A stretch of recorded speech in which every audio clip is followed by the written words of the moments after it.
Well, I didn't see you, Morgan, but hello, everyone. And we'll wait for Morgan to appear. Yes, wait. hello, everyone. Great. You're black completely. I don't get it. No, there you go. So hello, everyone. This is, after a long pause in December and the holidays and the entirety of January, we're back with the fourth episode of Seen How Many, the show that has a title that we never actually explained, but in the next episode probably you will do. And we're here with Morgan from South Africa, right? Yes, I'm currently in the Eastern Cape of South Africa, eager to carry on with my own project here, but for the meantime, it's time to talk about our previous projects. Yes, which we will just after talking about what the actual platform that we do this for is and what it's for. So this is a podcast out of many, one of many, of Near-Balkan, a platform that we have been developing for 2.5 years now. That has set the aim to encourage not only filmmakers from the Balkans and the near Balkans, so the Eastern European region, but from around the world to submit their ideas for documentaries, for fiction, for animation, that are only ideas, that are only, I don't know, these small sparks that might formulate later on into entire screenplays, scripts, or scenarios that documentary or any kind of experimental film could develop into.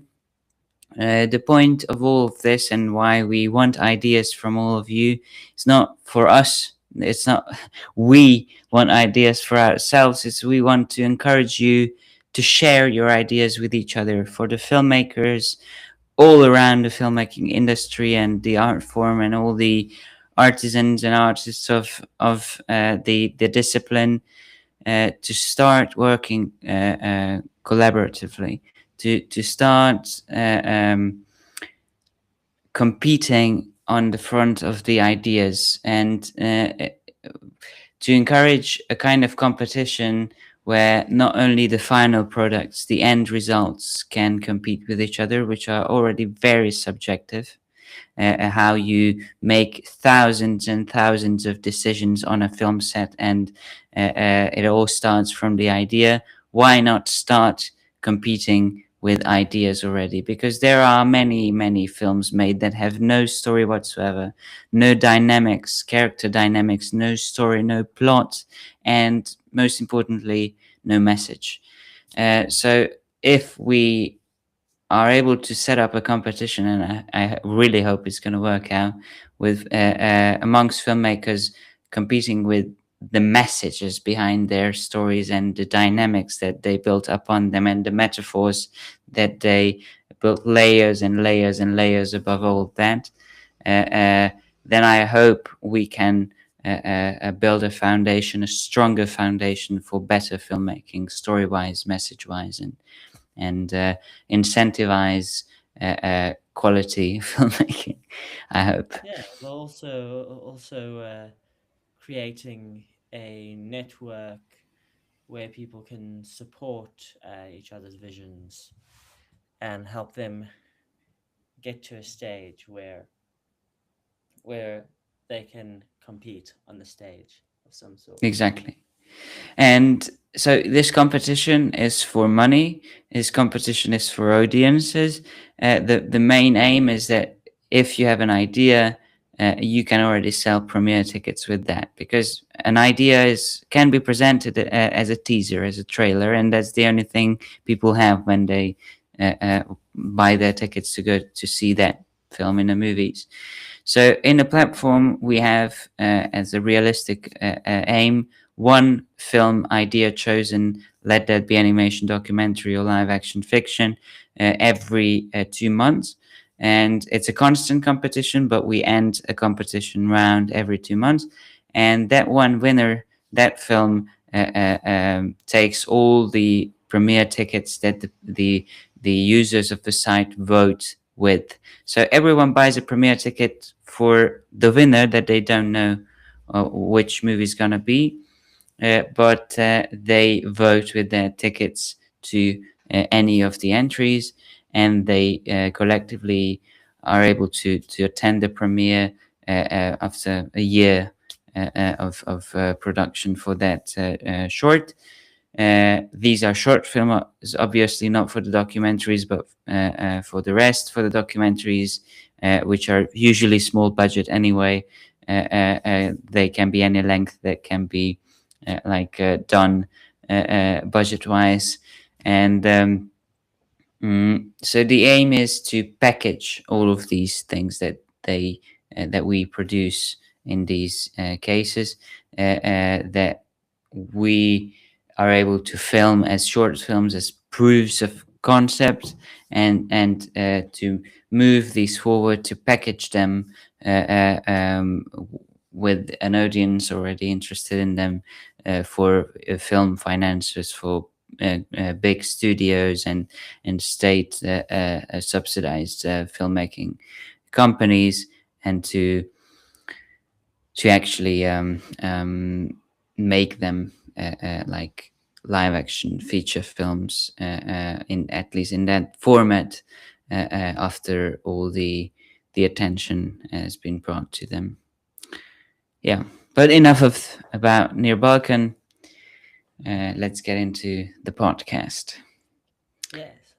Well, as we talked about last time, we were doing lots of reflecting on ideation and idea formation for a possible plot, and this time we'll explore our different writing processes in the projects that we had together in Menet, France. Yes, in the projects that we've been reminiscing about in the past 3 episodes, and we're continuing the filmmaking process as our spine, as our structure for the podcast. We've started with the ideation, with the finding of conflict for a story, for a short film, and then we went forward in the second episode about talking about the what was the second episode about? I already forgot. It was it was about the conspiracy itself. So after you found the drama, how to identify the drama, how to brainstorm about the drama, how to find what you could talk about, how you find the underlying message of your future story. And in the third, your inspiration and the main conflict of a given situation, which of course exactly is your main message, which is, as we talked about in the first 2 episodes, is the only thing that one does a story for, and yet most of the films and most of the stories presented lack that underlying message, lack that conflict, and filmmakers don't even think about having and finding these these conflicts. So really important stuff. And in the previous episode, this third one, we talked about the modeling of a plot, character dynamics, and how their power relations and their like behaviors can be mapped out and mapped on the timeline of the plot. And yeah, that's about it. And so we've gotten as far as the writing. How does the writing process actually like built up? How is it going from just a concept, a mind map with all these lines connected amongst the characters, their motivations listed, their needs, their wants, and the metaphoric level, and the superficial like want level, the communicated, the explicit level of the character, and how these can be combined, subtext, the keywords, how can that be applied? So this is today's topic: how does one write a script? And by the end of the episode, we should get to the table read, the occasion where, and this is very important from the start of a writing, where the actors are not like brought through an audience, the audition. Maybe. Hmm? Where you get to test your script, maybe. Not only to test, but to persuade, to convince the actors to do and take the parts, to do the production, to do the film, to take part, and to spend days, weeks, if we're not talking about our projects in Monet, month, years with the same film, the same production. So it's a really huge task, a really huge take for them, and so it's as the stereotypical understanding of how one has to take an audition to get into a movie is only true for big studio productions. One might not actually think it's a difficulty to get the actors and to get all the crew to take on their positions and the tasks that come with participating, collaborating in a production like this. But this actually is the hardest part. If you don't have a crew, if you don't have a cast, you don't have a film, and anything else is way easier to get an equipment, to get even the funding for a production is easier than to get, to persuade, to convince your actors, your cast, your crew to spend the time of a production working, ideating, collaborating. Yeah, we're having some connection issues, but we hope that in the final non-live stream version is gonna be like more consumable. We'll see. If not, we at least had a conversation of sorts. Yes. And so with this process of persuasion, what kinds of methods do you employ in your writing styles, especially for our very first project together, which was the cleverly named title "We Only Have You," which had to do with our kitchen war extravaganza. Exactly.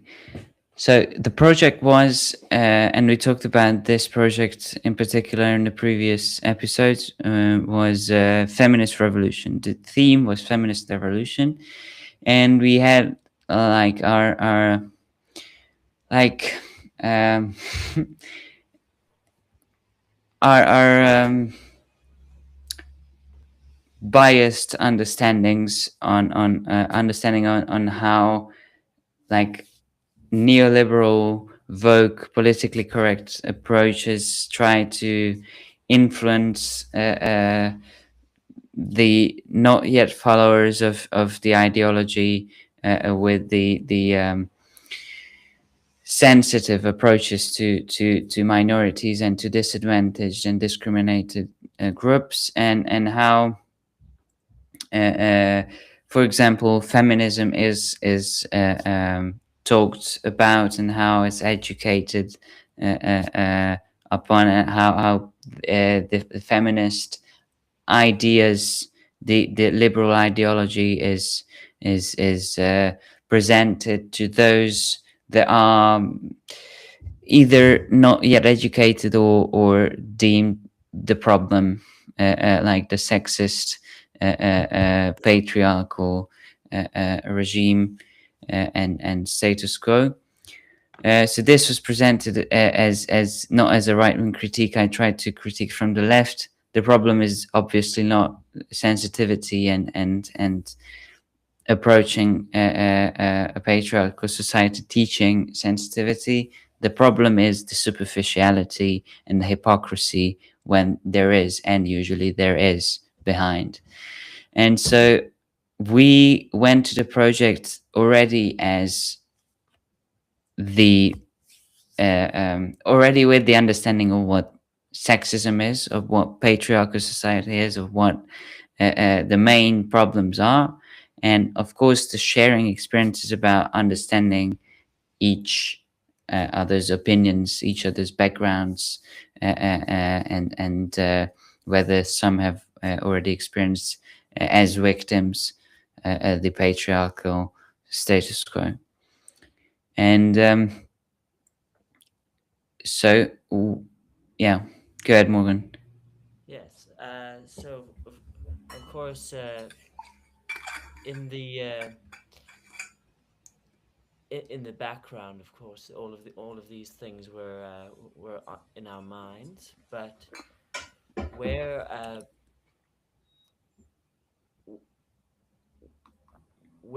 do you find a good balance between negotiating the superficial aspect of the narrative and the message, and how do those things converge? Yes. So even though that was the original conflict, and the message, the underlying message was the hypocrisy, and in a critique on the Rogerian method, so to say. Rogerian method is the way when they want to teach you sensitivity in a way that they really are vaguely, superficially, like encourage you in anything you say. When there are these people, the Rogerians, that like really want to convince you of being sensitive, of understanding and supporting victims, minorities. And so when they ask about your traumas, your problems, they support you explicitly in everything, in anything you say. And so this method in particular is really one of those elements that delegitimize the actual mission of fighting those using their powers without any boundaries, without any consciousness on how and who they hurt. So my aim, in particular, in the production of a film was to present that, to present this entity, this method, this approach, this hypocrisy, because actually, when someone is able to be in the position of a Rogerian listener, they are already in power. If they are the ones to listen to you, telling your traumas, exposing yourself, you hand the power to them, and they not listening to you, they not reacting to what you say, but just expressing superficial support, is actually misuse, if not like intentionally wanting to hurt you,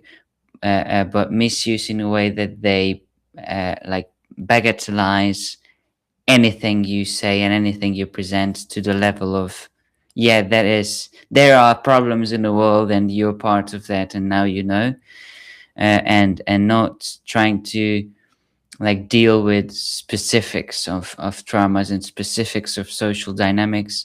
That is basically against the cause of like sensitivity, and yeah. Well, of course, because you'd be continually skirting around the topic without ever mentioning it or critiquing it in any way, because you're feigning your support. Yeah, and so what you said before, finding like a subversion for all of that,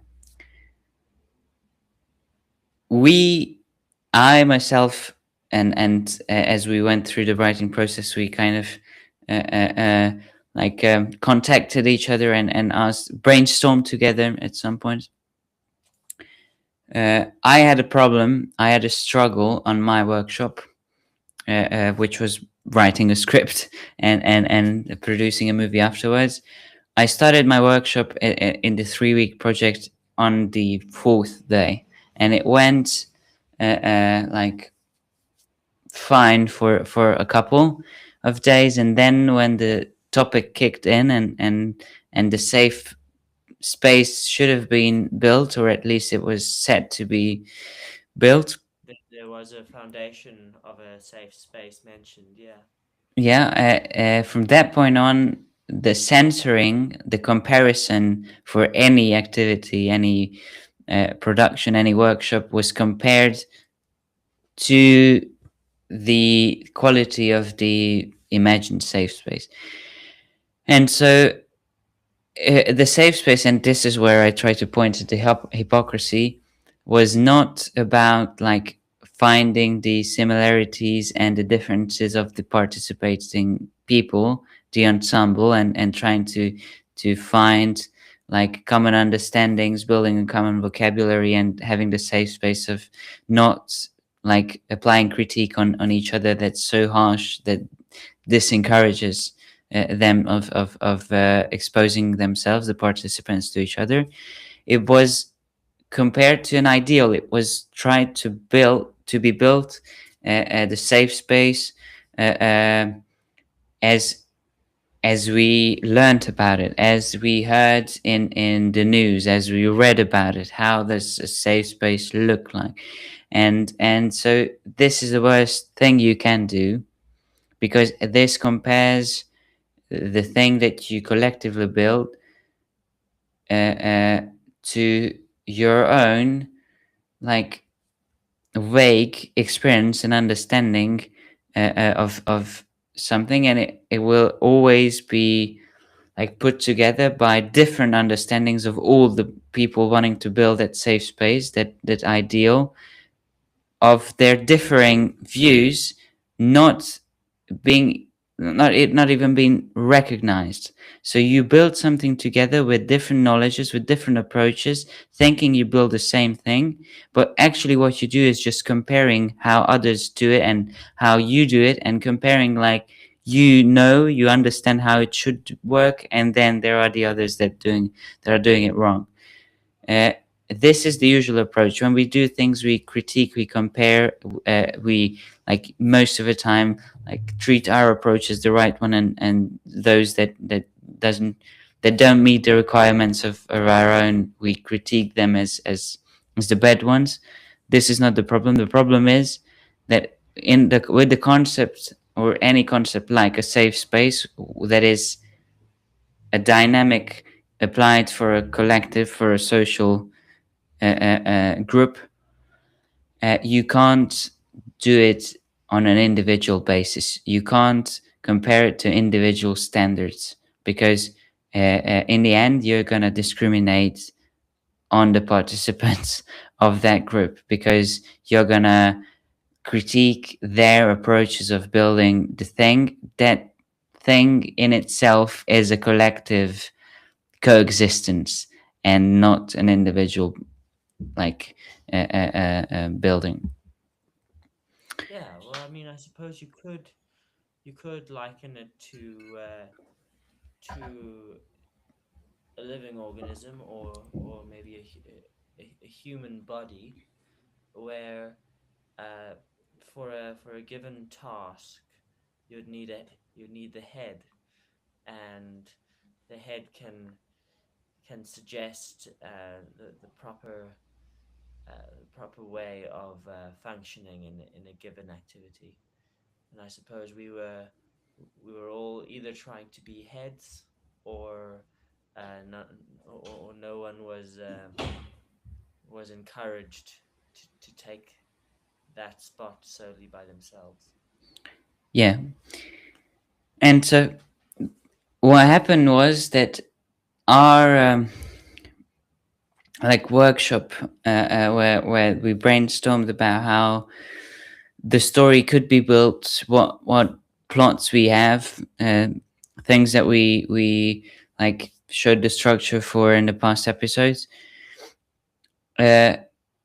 These were compared to the safe space, but the creative process where where anything is allowed to be said, any concept is allowed to be presented, like this failed in comparison to an ideal like safe space idea that was built upon individual standards, because in the very superficial understanding of what a safe space is, you can't say anything that might be traumatizing or offensive to someone that had previous traumas in that topic, which you obviously don't know about.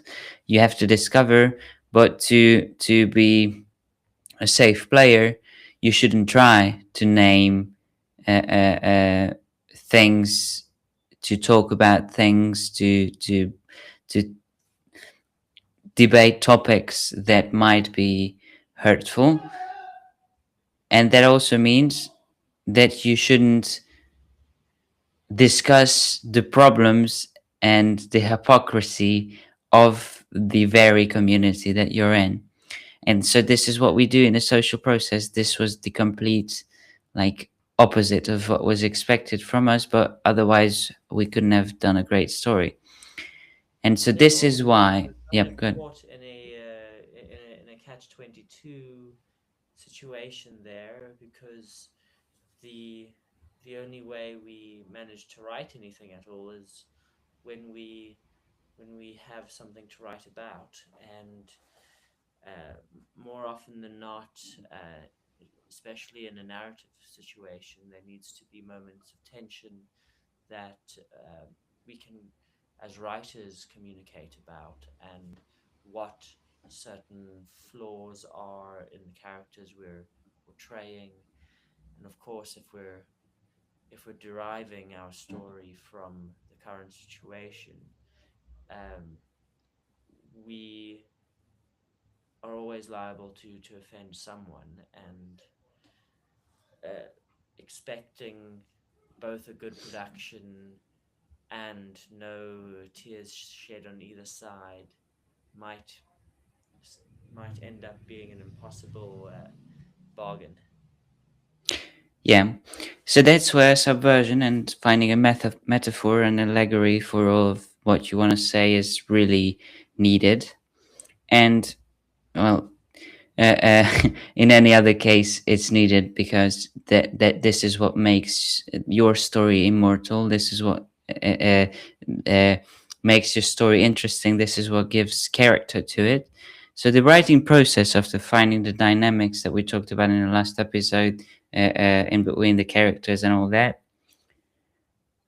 the metaphor finding and writing the metaphor and finding the wording for it, and giving the words to the characters, and finding out how they talk and what their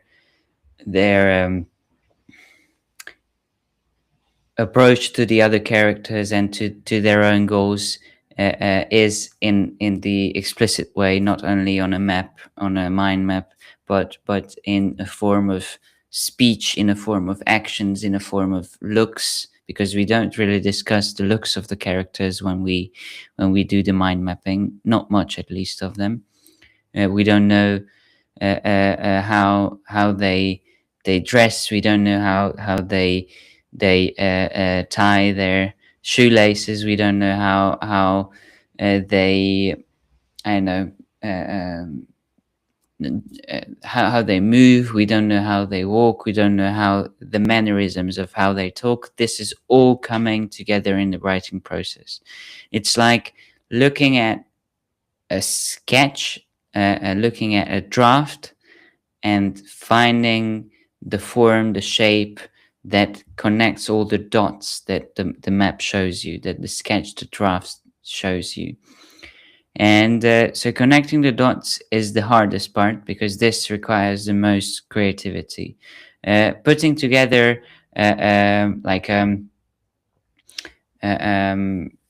controversial dilemma and a social dilemma and a scandal is one thing, but finding a form to it that is presented interesting, that is not just a lame reality presented realistically, naturalistically, but presented in a way that a creative team of creative decisions of color palettes and sound palettes and character mimics and gestures are selected. That's where an actual art product, an artwork is produced, and that's the aim. That's why we do all of this after all.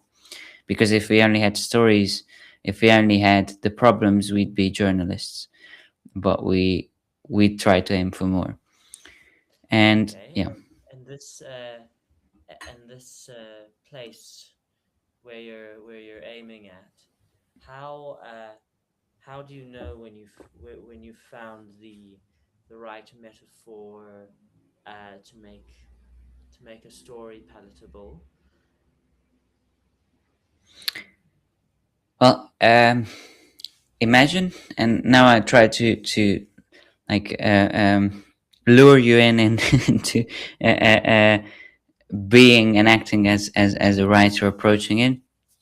So how would you want to present a story to me as a kid in primary school, wanting to convince your classmate of starting I don't know, game with you in between classes and on a break? How do you convince your classmate, your friend, your bro to play, I don't know, card games with you? How do you convince them? What would be the aim? That would be the aim. Well, you would have to say that it was some kind of entertainment or something that would add value to their lives in some way. And No. Why? It's way easier. they wouldn't want to. They wouldn't want to spend their time doing something that they wouldn't find at all amusing. And this is exactly what the writer faces when writing the material. You would think to convince others, you have to write some fancy schmancy, complex, like long-term, worthy material that is aesthetically great and worth it to read and brings you some pleasure. But no, actually, that's not what people are interested in. This is what, and like coincidentally and paradoxically, what they find as narcissistic material, because everything you produce without any meaning and any value and any like collateral behind, is something that is only your fantasy without any reality. And so that, without the message even, that is not interesting to someone you deal with, you bargain with.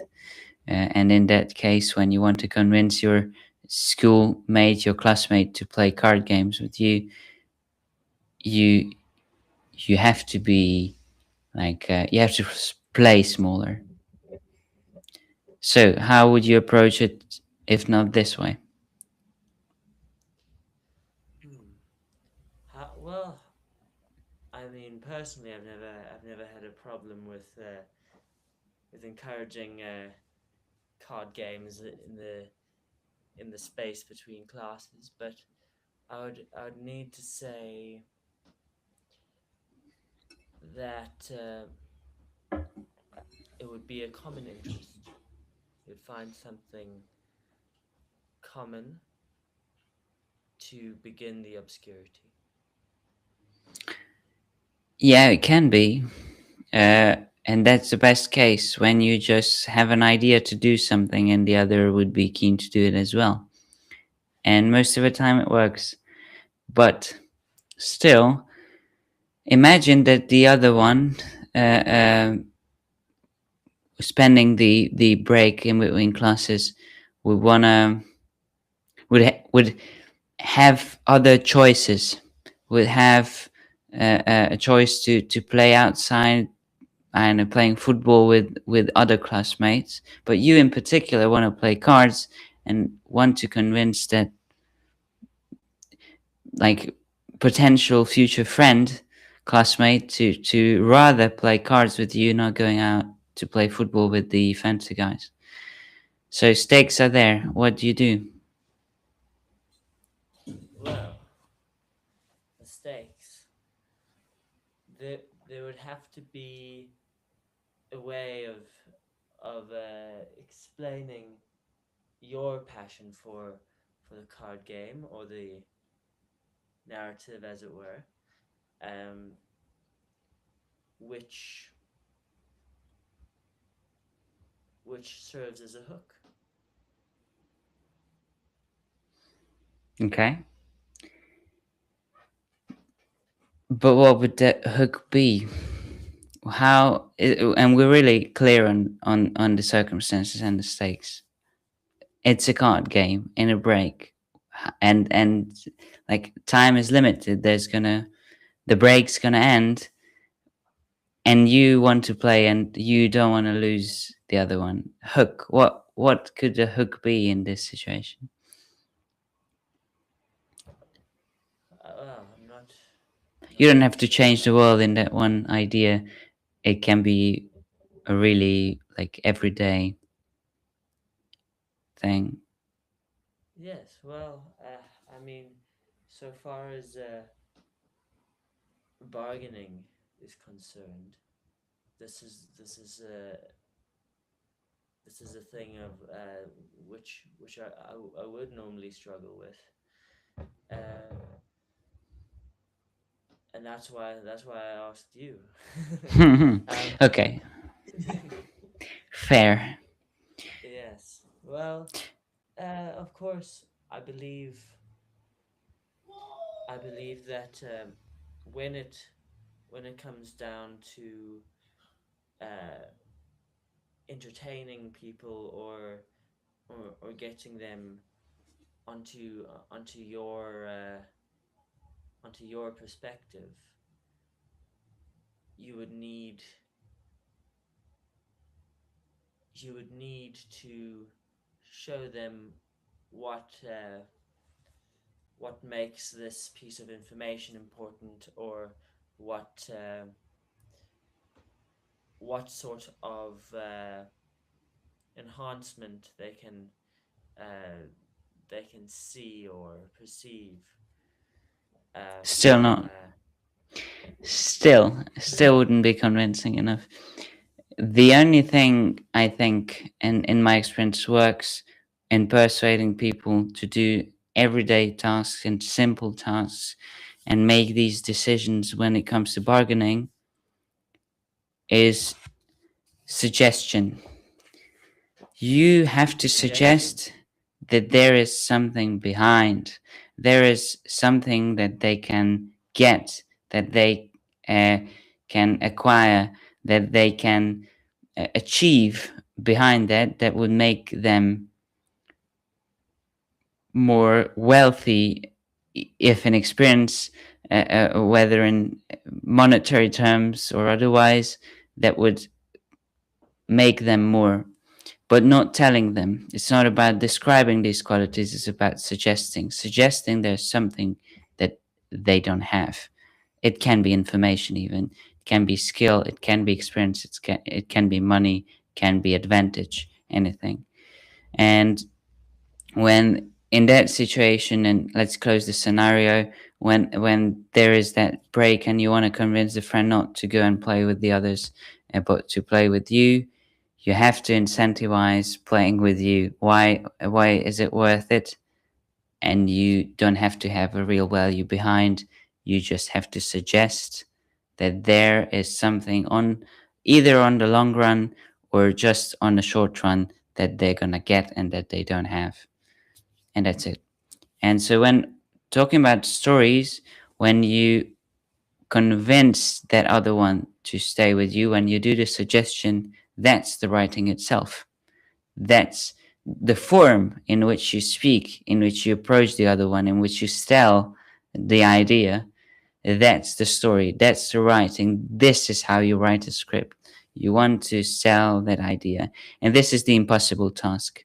Like I haven't even met a person in my life that achieved that, but there are films, there are books, there are novels, there are short stories that do achieve that quality, and that is the aim. For me, at least, that is the aim that one should achieve when it comes to selling ideas, selling concepts, telling stories, to find a way to suggest something behind that is interesting enough to keep on listening to the story, to stay in the company of the storyteller.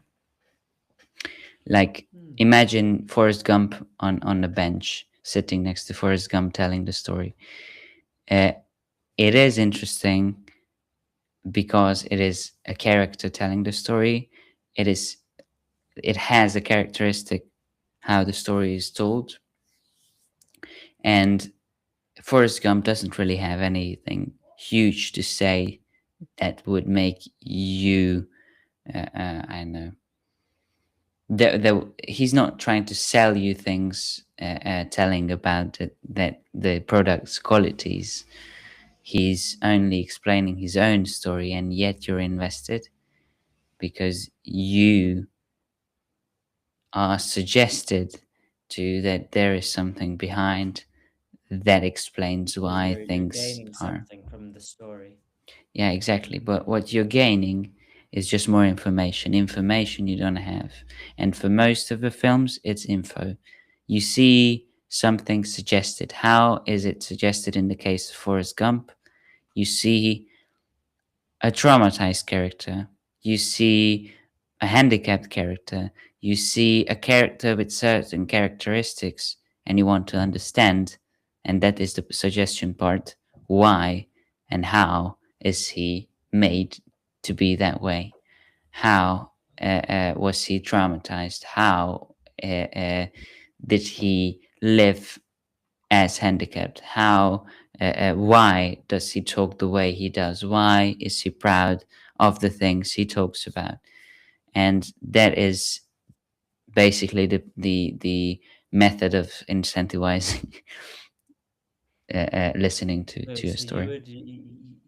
You might say, in a word, mystery, you Yeah, find the biggest pull or hook to be in the ignorance. exactly. And so when it comes to writing, no fancy schmancy thing matters. None. Every characteristic that you put in the story is serving this mystery, is serving the incentive that you give to your viewers, to your audience, to listen, to get invested in the story, to get hooked. And that's the hook that you said, that or pledge, as some say, something that lures the viewer in, the audience in, and rewards them when they get to the end of a story, rewarding them in a way, I think, that releases the tension of waiting, of expecting that information to come. And I think that's the beauty, is the like simpleness of the simplicity of all of this. Like, you only have to show a characteristic that suggests something behind that you want to acquire the information for, and the time you waste, the effort you put into listening and trying to find out, when that's released, the tension's released, and you feel rewarded, you feel the dopamine, and that's the storytelling, and that's all that you do in the craft. So that release of tension, you would compare to the climax of the story then, or? Yeah, and not just compare, it is the climax. Release of the tension comes after the climax, the moment when the information is revealed. And it's not only information that is like intel, it's information, it's like the satisfaction of a curiosity for someone's character, and that's enough. And when a character is motivated to fight some inner battle and clashes with the boundaries, with the opposition, with any obstacles that he has inside and outside, manifested outside, can be anything, then you feel rewarded, because you invested in watching and following that character, and the character helped himself, herself, and you feel rewarded that this characteristic was actually something that gave you something, a point of view, a perspective. I think that's the value of storytelling. Yeah. Well, then we now know like the why of the writing, but as far as how is concerned, what kind of so you hinted at the Rogerian method. Exactly. So how specifically does that work? So the Rogerian method is not something that has to do with writing. That's the ideological tool, one of what they like pejoratively, negatively call vocism. So that's the subject of the story that we worked on for July 2024. The metaphor was needed because everything was opposed. That was obviously like in a raw quality, talking about feminism and the Rogerian approach of pretending to be invested in others' traumas and others' dilemmas and others' problems, but actually just wanting to convince them of following your ideology rather than theirs, your approach rather than theirs.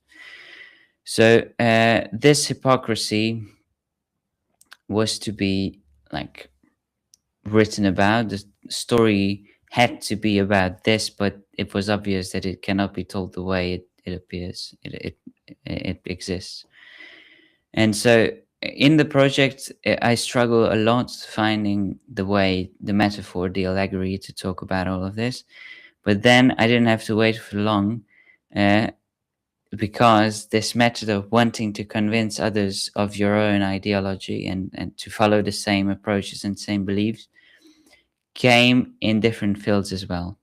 Even though the topic was feminism, this like peculiar nature came in the kitchen as well, and not only there, came in leadership, came in approach to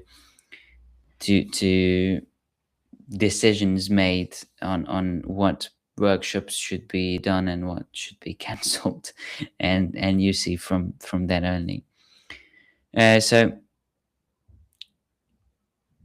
the kitchen case was interesting, and that became the metaphor, the allegory. The why is the question. So what happened was, these participants, many of them who were just like so sure of their beliefs, they wanted to convince everyone. They were also like really, how should I say, specific on what they want to eat and what kind of diet they want to keep and what kind of individual way of eating they want to pursue. But in a project like this, there is a common, like, collective compromise that we eat cheap, that we eat healthy, that we don't eat meat, and we keep as small a footprint as possible. Yeah. We were definitely trying to keep green as well, but I suppose that in such a kind of curated situation as bringing a big group of people and hosting them in some commune in France, maybe their expectations were elevated through the situation. Yeah.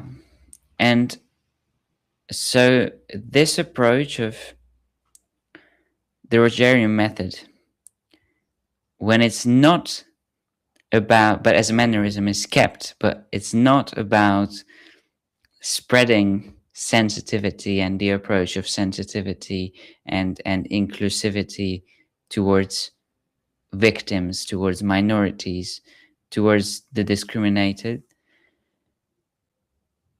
It reveals, it exposes its own hypocrisy. When it's about your individual needs and used against a collective or against other individuals, your understanding of, okay, I'm gonna listen to what traumas you have just to convince you. I'm gonna agree with everything you say just to be able to tell you what you do is not right, that you're not sensitive enough. Even the approach of telling someone in a different topic, in a different situation, about sensitivity when it's not about sensitivity, faking the motive of convincing someone just for the sake of individually I know, overcoming them as a collective obstacle. That was the thing that just struck me. This Rogerian method of, oh yeah, I feel you, I understand, but you see, in some cases you have to be like this and like that. You have to understand that there is this thing, basically gaslighting you on your own rationale, on how things of your own should be done towards the collective, how you should produce to the collective. These are presented, these individual wants of others are presented to you as the genuine, the natural, the general, the expected understanding and approach to things, and your own approach is presented at the, whether you are for the collective or for your own individual benefit. If you're not for those individuals' benefit, they present to their benefit to you as the genuine, the natural that you should follow. And so it was so funny to just observe how some people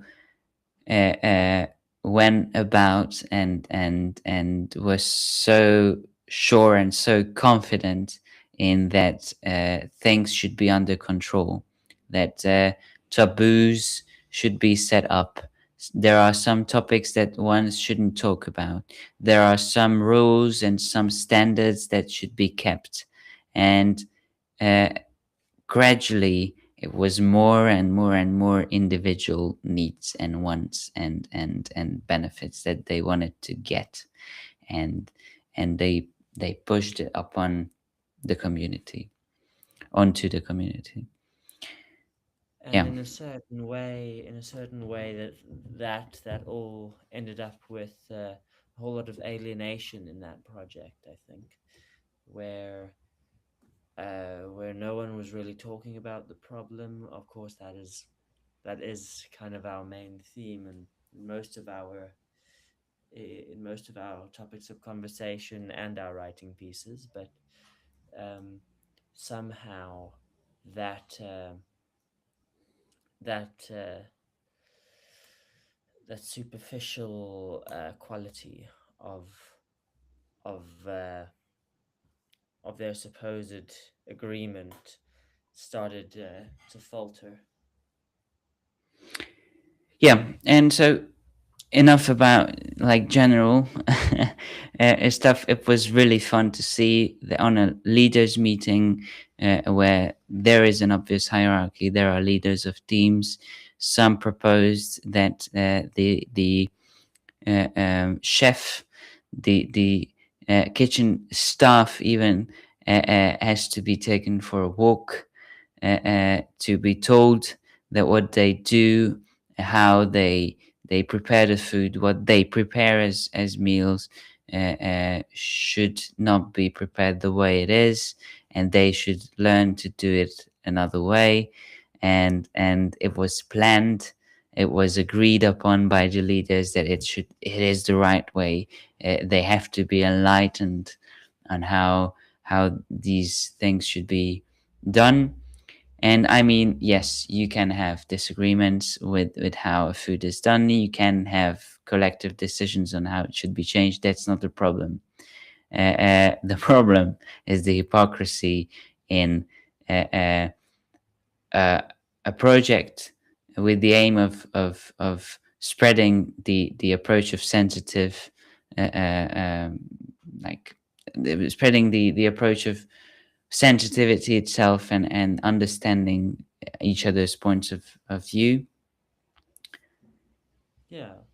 In that circumstance, you can't impose a certain understanding on others when you want to have to achieve a democratic horizontal environment. You can't. And that's the joke in itself. Yeah, well, as you so often point out, there's lots of hypocrisy in most of these systems, especially in this case where they were trying to promote like a feminist ideal, which was all about regaining control from an oppressor, and they end up using the same maneuver as their supposed oppressors uh, to enforce that their requests go through. Yeah. So I sat in the kitchen. I mean, in the canteen. There was a dinner, and eggs, only egg and mayonnaise and some bread was served. And And of course, that was what had been asked for. They had wanted to take away all kinds of seasoning. And yeah, so it's obviously a revenge. It's not just okay, if you want to get rid of these and these and these ingredients, you get this. Obviously that's irrational, but yeah, the ones, the individual ones, when added together as a composite, all of this, the meal of desire is reduced to egg and mayonnaise and some bread. But it was so symbolic of how a genuine response of character, and the revenge approach is usually a genuine response of character. It doesn't have to be right. It doesn't have to be like acceptable, moral, even. moral. It has to just come genuinely from the character. It has to be honest, and it was honest. And there was a symbolic situation where there was honesty from one point of view, and there was this hypocritic approach that wanted to disguise itself as the moral one, as the ethical one, and they clashed, and it was so obvious. And just sitting at that dinner and observing the reactions on that revenge, and how different people with different needs, with different backgrounds, some of them leaders, some of them doing the Rogerian, and some of them just not having to do anything with this debate, but still like imposed.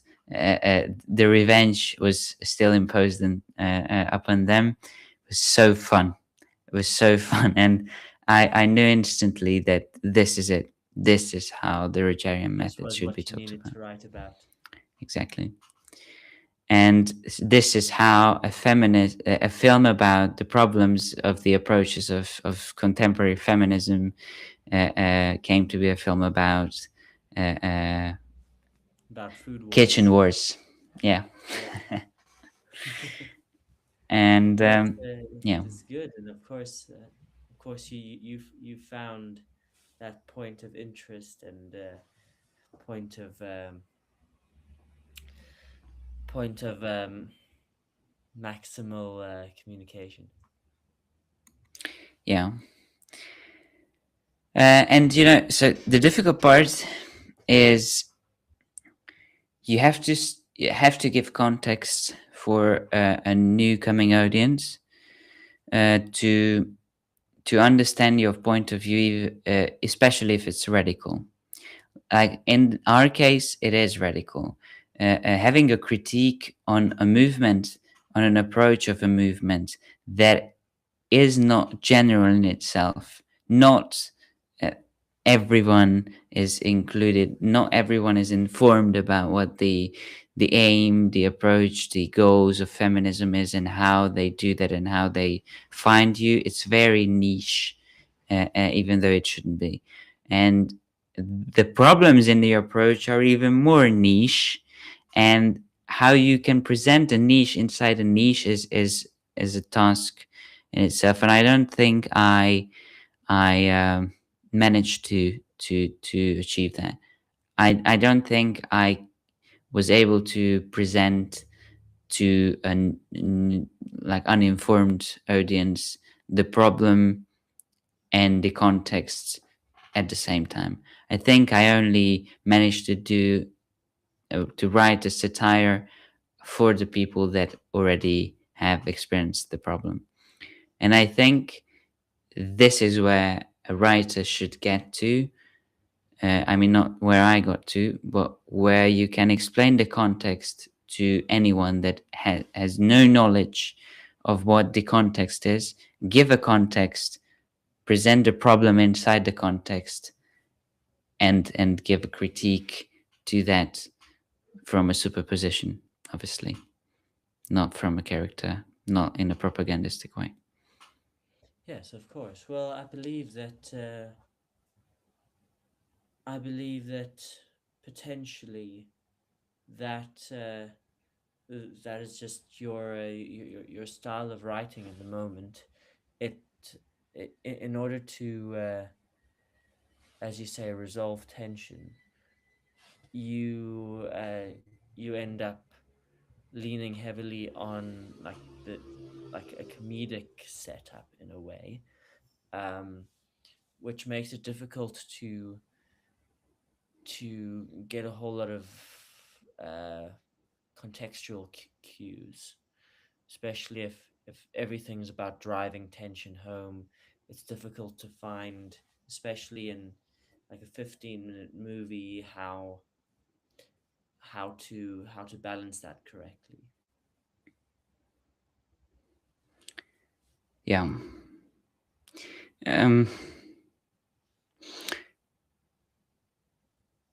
Then we can talk about the second project where this balance was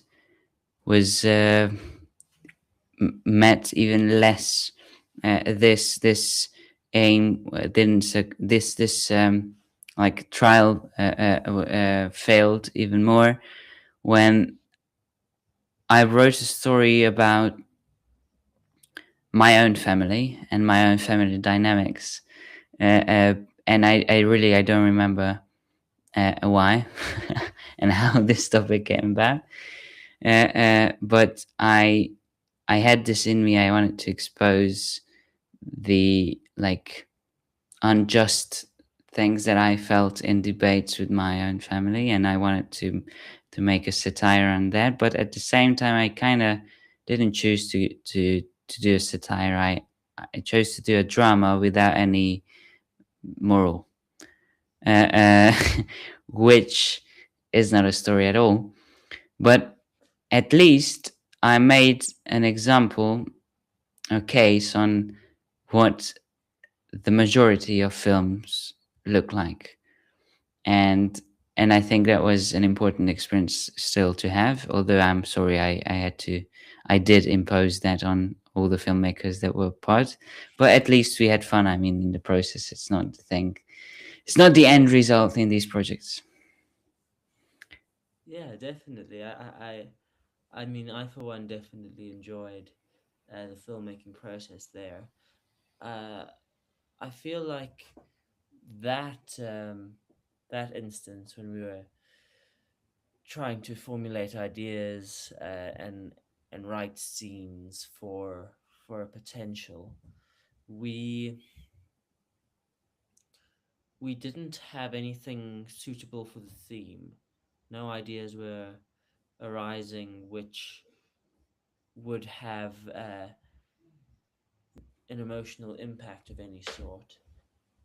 So when you found a tension in your family that at least mention or at least showed water to be, which was our theme, showed water to be integral in some kind of ritual in a way.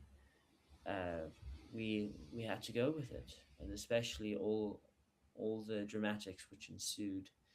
And yeah, as you say, I believe that maybe not drama, but maybe like it's more of a tragedy that you are Yeah, showing. yeah. But How everything kind of falls apart after someone's death. yeah, I present a story in the second project script about the death of my grandmother and how my mother and the three siblings, as they were, fall their relationship falls apart, and how their dynamic of I know of different like wounds that they offended each other through the years, through their lives together. But while the mother was alive, they didn't show it. How these get to the surface, and how they not only just mock each other but fight each other after my grandmother's death. And at the same time, I put myself as an observer of this conflict in the story, but as someone who is treated also unjust, but who's like mocking them all throughout. And so it was a complex story, and otherwise it would be, I mean, a great thing if it was talked about in a characteristic, allegoric way, but it wasn't. It was presented pure, but still, I want to talk about it as an example of bad screenwriting. Not because the characters weren't written well, not because the characters didn't have great lines or dialogue or something that can be remembered or something that is nice. No, because there was no moral underlying the story. There was no underlying message, and there was no context given whatsoever. The characters could be understood. Okay, the dynamics kind of, but you have no story to tell, because the story, in the Orwellian sense, that Orwell says in the why he writes essay, is that you have to have something unjust that has to be revealed to others to make justice to those that are victimized. And in my case, yes, I, as a character in real life, I felt that my position was unjust, but the story didn't give any context of otherwise how I was, how this affected me differently, how this was. There was no ethical way presented in the story. Even there was no context given on compared to what is this unjust. And so Well, perhaps most of it, yeah. yeah. Ooh, sorry, but yeah, perhaps there was uh, a problem of focus. The focal point maybe was too broad to have a singular moral that we emphasized, because in a way you could compare it to like a first person narrative or a third person narrative, and we ended up writing kind of in the third person, whereas it could have done better as a more personalized perspective. I don't think that is the problem in itself. I mean, it's a decision to be made, but then there are like these epic stories of like Soderbergh's Traffic, like I don't really have anything in mind other than that. But the narrative films, most of them, like Birdman, and there's stories where there are like different character arcs, even 5, 6 of them simultaneously going intercut, like in series that you have all the characters going through the seasons and they have their own character arcs and they always overlap and they have these intersections where they meet, where they fight and what's so. But you are invested in some of them, in more of them, in several of them, and so that becomes an epic story. But just by not following one single arc, but by comparing in parallel different arcs and forming a moral that is the combined moral, showing different parts of the same struggle. And then now I like excluded the kind of series where you just have that quantity of characters, but actually their struggle is not about some common moral. So I think like getting in the perspective of one single character and like exposing the story in a like personal point of view or from a personal point of view It's just a decision of genre, or of like Well, greater genre. well, perhaps, but the, as you said, we we struggled with finding, in a way, the point of what we were showing, um, and as you said, your inspiration was the situation as it presented itself to you, um, and the injustice that you felt in the situation. However, uh, the movie uh, the movie we ended up filming felt more of a set piece, you know, a set Yes, piece of a situation instead of um, a directed, well, this was a right thing or this was a wrong thing. I mean, yeah, I understand what you're saying, but at the same time, you're saying things that I don't especially agree with. Like, when you present something that's the right thing and that's the wrong thing, that's I think the way of propaganda. When you have a subjective position of I mean, you have to put the audience in a superposition. If you are a Michael Moore kind of propagandist who has their own vision, this guy makes documentaries as a very critical guy against like capitalism and the American way of democratizing everything, at least in narrative. And he goes against Bush, he goes against Obama, he goes against Trump in his movies, and discovers how they were hypocrites in their like campaign programs, and afterwards how they stole elections, how they deceived their own voters, their own represented country and the people. And so he is very direct. He puts a narration under the film, and you see him confronting these characters, you see him investigating and all that, and you hear his conclusions. That is pure propaganda. And I think you have to have a superposition for your audience when your main character, your protagonist, is biased like that. So they see the bias as a characteristic for the character, and they don't feel like they're driven through.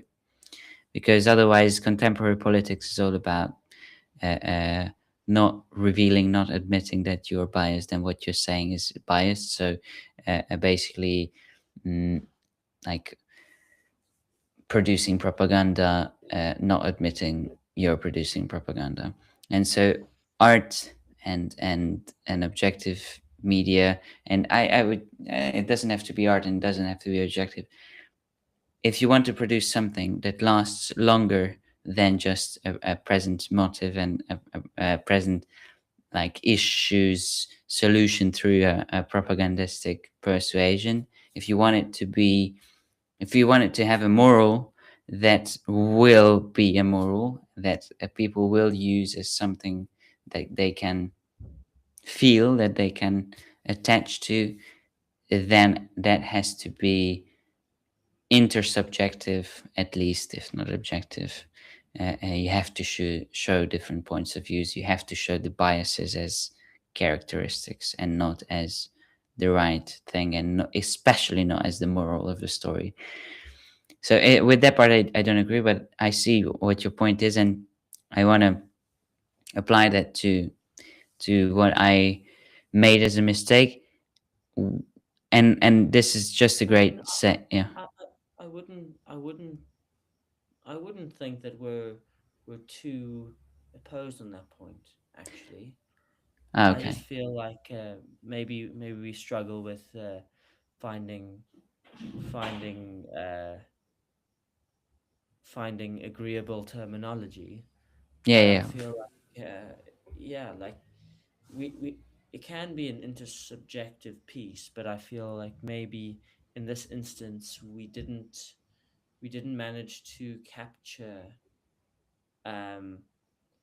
any point of view in its entirety, and maybe that was a good critique of the film. Yeah, there was no dramaturgy in the story. It was an observation of a situation, and it only had the dynamics. And so this is the exact thing that I find is a mistake in most of the films produced. And there is a great saying that I quote every time of István Szabó, Hungarian film director, that there are two types of filmmaking. The one where you want to make a film, and the other where you want to tell a story. And the majority of films are just, I want to make a film. And it doesn't matter if I have a story, I want to make a film. And the main aim, the approach, the goal of a filmmaker is to do a film no matter what. So when they make decisions, they don't make them like, they don't compromise the filmmaking, they compromise the story. Whereas if the story you want to tell is the more important factor, you compromise the filmmaking, you compromise the aesthetic, and you make creative decisions that express the story more better. And so there, when the filmmakers, for the sake of filmmaking, do films, they usually care about their art. They usually care about a film's way of being constructed as they learned it, as they understand it. Of course, like with huge blind spots. Obviously, like nobody understands filmmaking or any craft objectively. But at least when they want to tell a story, the story is the thing that has the dramaturgy, that has the narrative behind, and that is a communication with your peer in the school who you want to convince to play with you. Otherwise, when you want to make a film, you are not talking to your peer in the school. You are narcissistically just talking about yourself to your peer, not convincing them at all to play the game you want to play. You're just taking their time. You're wasting their time of talking about something, presenting something with characteristics that have no like conversation with them. There are no conversation with them, that have no incentives for them to listen to it. They have no hooks for them to hang on to.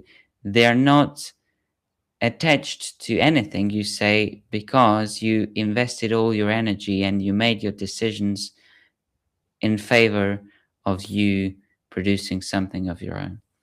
And so that's, I think, the main error of the main fault of this script. There was no telling of the story. It was only observed with character, with dialogue, with compositions, creative decisions made not for a story, and definitely not for telling it to someone. And that's why you need to have a conflict. That's why you need to have an allegoric layer above the conflict when you make the conflict the subtext, and when you present something characteristic to tell the story. Yeah. Of course, yeah, that makes a good amount of sense. Yeah. And so, closing the episode, we need to talk about how you convince the actors to participate in what you do, because we actually managed to convince them on both occasions, with a great story to tell, with great conflict, and with without conflict. Both of the times the actors decided to take part, and actually for the second one it was double the time of filming and runtime, the effort, if not double the ensemble, but still the same quantity of people, lots of people involved, lots of effort and time put in it, and still it wasn't about how great the story is or what the end result will be. Persuading these people is a different thing altogether. Well, I mean, especially those people in the situation, I feel there was more to be said about the time crunch and feeling that there should be something that we have to show for all our time there. Was a big motivator for most of them, um, especially since no one else had really made a. Well, there was another attempt at a film that was happening in parallel. Um, I think I think we managed to have lots of the equipment, so there was lots of faith in our ability to use the equipment, even if it was on a failing story. Uh, yes.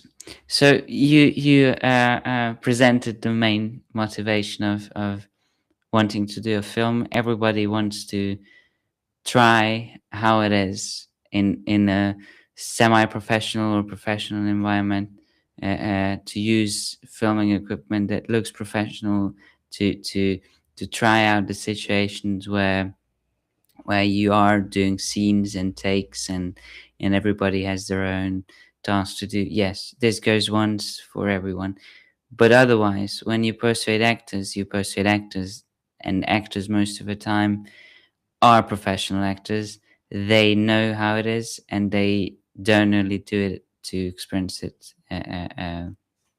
once, but then something else you pointed out, having the equipment to do things, and like having the monopoly about for equipment is another thing.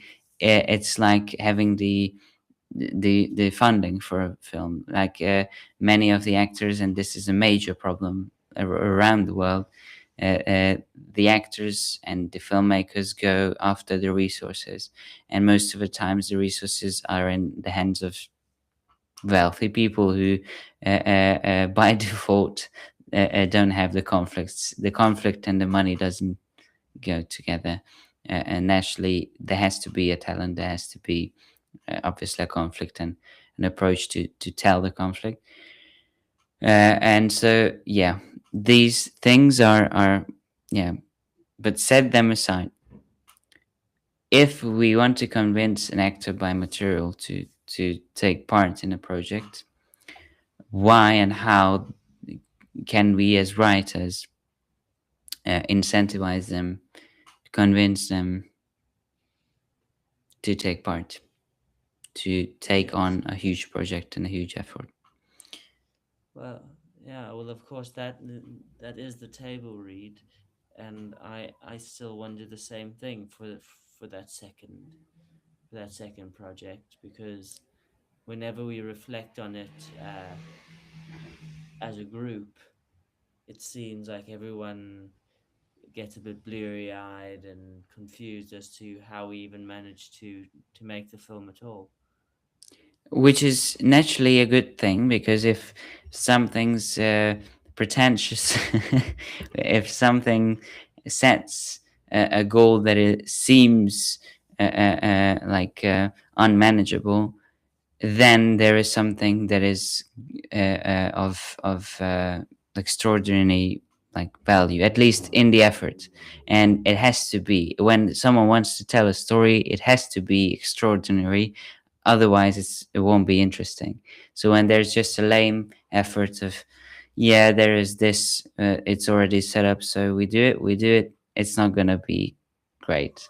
So that's, I think, not necessarily a bad thing when most of the people to be lured into the project don't understand what it's about at all.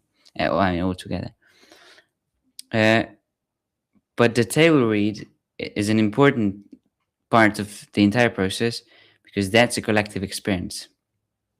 And just like when telling a story, hooking someone in, this occasion sells a hook, but not in a way that the story does, with just rising tension and then releasing it once and then letting you go, but by rewarding you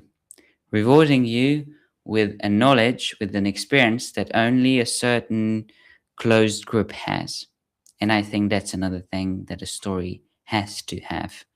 An experience that you, as a privileged viewer, as an audience member, you and only you, the audience, ever growing, but still a closed group, has for that story, for that experience.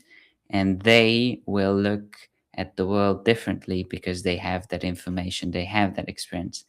And most importantly, they have that experience as a common experience, especially if they watched the film together, if they read the script together, if they've seen that artwork together, if they have an exchange of emotions, if not only the rational talk. And the table read is exactly that. In an hour, in 2 hours, whatever the time of reading a script is, by setting parts, by involving everyone that's around. You're that character, you're that character, you're that character. Everyone's reading. It's like a collective reading. You have the experience of everyone's taking part in the thing, and everyone is involved and respected, and everyone listens to one when they read a character and have an experience together. And this is the experience of watching the film when it's done, and doing the film, like filming it and playing the actors and the technicals and the direction and everything playing together in parallel. That is also an experience like this. So this is basically a premise laid as a foundation. This is how it's going to be. That we're going to collaborate. We're going to have this common experience. And I think what you're selling, and this is why it's different than the story, and this is why bad scripts can also persuade ensembles greatly, is because they can sell the experience apart from the story of collaborating. And at the end of it all, I think stories are for eternity, and only the great stories will last. But for our lifetime, it's even more worth it to have these collaborative experiences. And so, yeah, that's in support of the worst option in István Szabó's saying, it's filmmaking for the sake of filmmaking. But no, I would defend it's also for a story, but it's for the story of the present, of being there and actively experiencing the story of collaboration together. And it's not the act of filmmaking. Doesn't matter. It's and to have something to reflect on afterwards anyway. Exactly. Because if it was only the craft of filmmaking, you wouldn't have it. It wouldn't be the experience. It wouldn't be something to reflect on. It would only be technicals. It would only be decisions revised afterwards. But that's not what we're talking about. Yeah, that's a conversation for another time. Yeah, exactly. Okay, we came to the end. Yeah.